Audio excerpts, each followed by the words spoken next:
This is KOAA News 5 on location. Thanks for joining us for News 5 at 6. We are also live on your favorite streaming device. I'm Allison Zimmerman.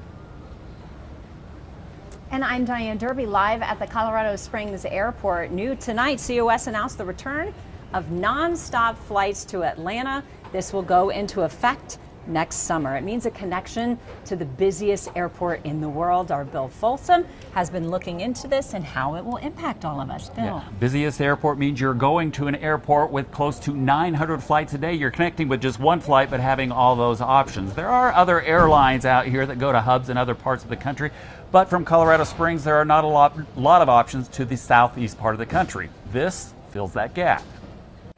A direct flight on Delta. Actually a business trip to Salt Lake City.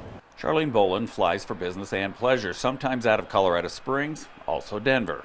I would much rather fly out of Colorado Springs when I can. She says today's trip on Delta is not typical. She finds herself on United more often because there are more flights. Soon she'll have added choices with Delta, a flight that will go to Atlanta.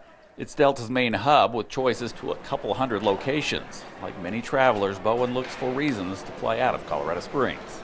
You know, here I live 15 minutes from the airport, so I can be dropped off and catch my flight, whereas Denver, I would have to find transportation or leave a car there and pay for parking.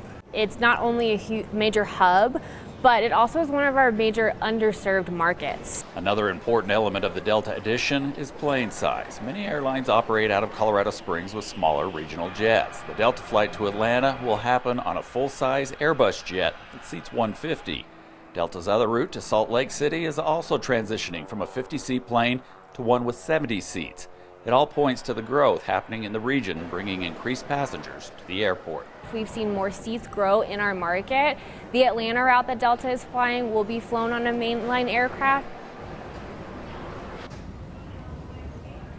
Now, as we've reported, the pandemic has caused a lot of turmoil and adjustments within the airline industry. So this flight from Atlanta was supposed to start this year. That has been moved to next year. As for the extra seats going to Salt Lake City, that does start next month. It's going to make a big impact to so many travelers. It's so much easier to fly out of this airport. Way often easier. More expensive, but often worth the convenience of Pro just tip being though, here. watch a couple weeks before. Sometimes they come down a little bit out of this airport. Good to know. All right, Bill, I'll remember that.